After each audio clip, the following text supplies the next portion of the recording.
நமசிவாய வணக்கம். இப்போ நம்ம நின்றுட்டு இருக்கிறது திருவாலங்காடு சிவன் கோவில் பஞ்சசபையில் மூத்த சபையான ரத்ன சபை. காரைக்கால் அம்மையார் தலையாலேயே நடந்து வந்து இங்கே சிவனை தரிசனம் பண்ணாங்க. கைலாயமலைக்கே தலையால் நடந்து போனவங்க காரைக்கால் அம்மையார் தலையால் நடந்து வந்து தரிசனம் பண்ண இந்த கோவிலில் நம்ம காலை வைக்கிறதான்னு திருஞான சம்பந்தர் எப்பேற்பட்ட மகான். அவர் ஊருக்கு வெளியில் பல்லக்கில் நின்றுட்டார்.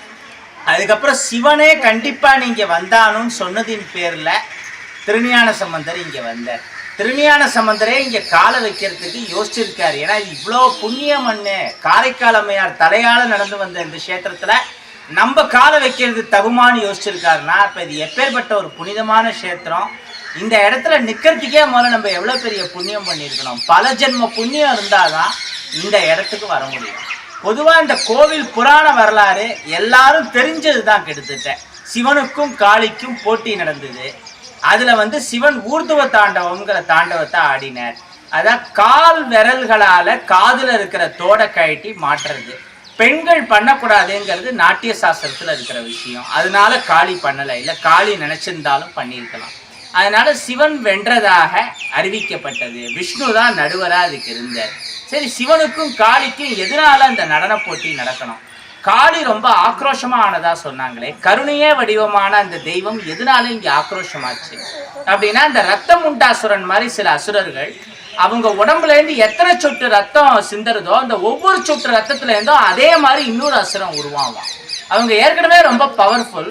அந்த மாதிரி நூற்றுக்கணக்கான அசுரர்கள் உருவானாங்கன்னா என்ன ஆகுது இந்த நாட்டோட நிலைமை? இன்னைக்கு குளோனிங்லாம் சொல்கிறாங்கல்ல, ஒரு ஆட்டிலேருந்து இன்னொரு ஆட்டை உருவாக்கினதுலாம் எப்பயோ பண்ணிட்டாங்க. மனுஷங்களுக்கும் அதே விஷயம் வந்தால் பெரிய அளவில் பிரச்சனை வரும்னு எனக்கு தெரிஞ்சு உலகத்தில் எல்லா நாடுகளும் குளோனிங்கை தடை பண்ணியிருக்கு.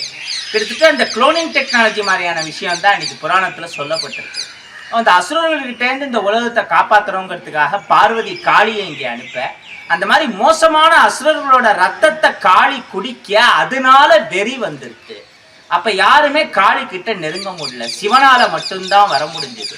ஏன்னா காளியோட கோபம் இப்படி ஜாஸ்தியாகி போயிட்டே இருந்தால் உலகத்தில் பெரிய பிரச்சனைகளை ஏற்படுத்துங்கிறதுக்காக சிவன் காளியை சமாதானப்படுத்துறதுக்கு வந்தார்.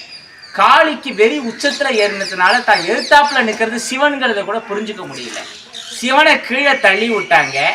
சிவனோட நெஞ்சில் காலை வச்சு மிதிச்சாங்க. சிவனை காளி மிதிக்கிற படங்கள் நம்ம நிறைய இடங்கள்ல பார்த்துருப்போம். அது ஏதோ இந்த ஃபீமேல் டாமினேஷனுங்கிற மாதிரி, ஃபெம்டம்ங்கிற மாதிரி, அதாவது சிவன் காளி கிட்ட சண்டை போட்டு தோத்து போய் அடங்கி உடங்கி அப்படியே காளியோட காலடியில் கிடக்கிற மாதிரி, அந்த மாதிரி இது இல்லை. எதனால அந்த உருவம் இருக்குன்னே தெரியாம ஆளாளுக்கு பித்துக்குளித்தனமாக கற்பனை பண்ணி சில விஷயங்களை பேசுறாங்க. இப்போ நம்ம வீட்டில் ஒரு குழந்தை இருக்கு, அந்த குழந்தைய தூக்கி கொஞ்சம் அந்த குழந்தை நம்ம மார்பிளெல்லாம் எட்டி உதைக்கிறது, நம்ம மூஞ்சிலெல்லாம் எட்டி உதைக்கிறது. உங்க பையனா இருக்கலாம், பேரனா இருக்கலாம், பொண்ணாவோ பேத்தியாவோ இருக்கலாம். அப்ப அதை விட நமக்கு பெரிய சந்தோஷம் வேற ஏதாவது இருக்கா? அந்த மாதிரி காளிக்கு தான் யாருன்னே தெரியல, ஒரு குழந்தை மாதிரி தெரியாம பண்றா. சிவன் மிதிக்கிறதையும் சந்தோஷமா ஏத்துக்கிறார். அப்ப சிவன் ஒரு விஷயம் முடிவு பண்றார். இப்ப காளிக்கு இருக்கிற ஆக்ரோஷத்துக்கு நம்ம காளியோட சண்டை போட்டா ஒன்று மேக்சிமம் நம்ம ஜெயிப்போம், இல்லை காளியும் ஜெயிக்கலாம். ஆனால் ரெண்டு பேரில் யார் ஜெயிச்சு யார் தோத்தாலும் யார் அழிஞ்சாலும் அதனால இந்த உலக இயக்கமே தடைப்படும். காளியோட உடம்புல ஒரு கீறல் கூட வராமல் காளியோட உக்கிரத்தை தடுக்கணும். எப்படின்னு யோசிக்கிறப்போ, உனக்கு உண்மையிலேயே சக்தி இருந்தால் நீ என்னோட நடன போட்டிக்கு வா, நான் நடராஜன், நடனத்தில் என்னை யாராலையும் ஜெயிக்க முடியாது அப்படின்னு சிவன் சேலஞ்ச் பண்ண. ஓ, நீ என்ன அவ்வளோ பெரிய பிஸ்தாவா, அவ்வளோ பெரிய தௌலத்தா, வா நம்ம மோதி பார்க்கலாம் அப்படின்னு. அப்போதான் காளியும் சிவனும் நடனம் போட்டிக்கு தயாராகிறாங்க. எதனால சிவன் காளியை அப்படி டைவர்ட் பண்ணார் டான்ஸிங்க்கு? ஏன்னா ரொம்ப வெறியில் இருக்கிறப்போ நார்மலாகவே டான்ஸ் ஆட தெரியாதவங்க கூட லைக் என்ன மாதிரியான ஆளுங்க தையா தையா தையா தையான்னு குதிச்சாங்கன்னா என்ன ஆகும்? அந்த ஆக்ரோஷம்லாம் கால் வழியாக அப்படியே இறங்கும். இப்படி ரொம்ப நேரம் குதிச்சுட்டே இருந்தால், ஸ்டெப்பு போட்டுட்டே இருந்தால் கோபம்லாம் கொஞ்சம் கொஞ்சமாக கால் வழியாக இறங்கிடும். ஒருத்தங்க ரொம்ப கோவப்படுறாங்க, கோபத்தை கண்ட்ரோல் பண்ணோன்னா 2-3 விஷயங்கள் இருக்குது. ஒன்று, மிருதங்கம் கற்றுக்கலாம். மிருதகத்தில் டம்மு டம்முன்னு தட்ட கோபம்லாம் மிருதகத்தில் இறங்கும். இல்லைன்னா நல்ல குத்து சண்டை கிளாஸ் எங்கே நடக்கிறதுன்னு பார்த்து ஒரு பாக்ஸிங் பேக்கையும் வீட்டில் வாங்கி வச்சு கும்மு கும்மு கும்முன்னு அதில் குத்தி பழகலாம்.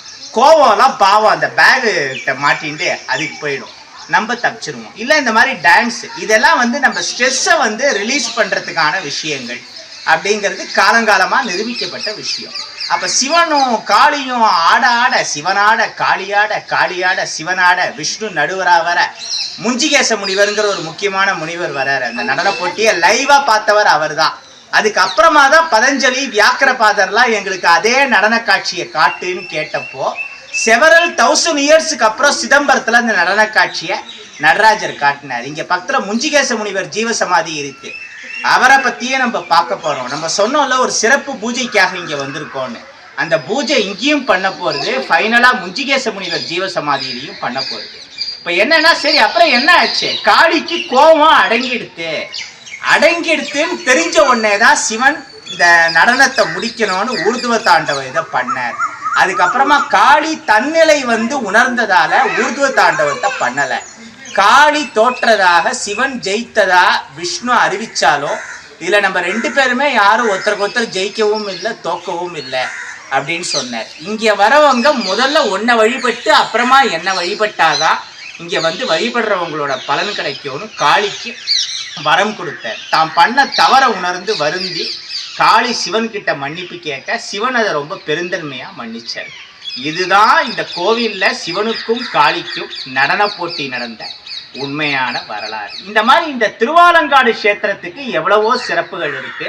அதை பத்தி சொல்ல இந்த ஒரு வீடியோ மட்டும் இல்லை, என்னோட இந்த ஒரு ஜென்மமே பத்தாது. அவ்வளவு சிறப்புகள் வாய்ந்த கஷேத்திரம் இந்த திருவாலங்காடு கஷேத்திரம். இப்போ நம்ம இங்கே பூஜையை முடிச்சுட்டு நேராக அடுத்து முஞ்சிகேச முனிவர் ஜீவசமாதி போக போகிறோம்.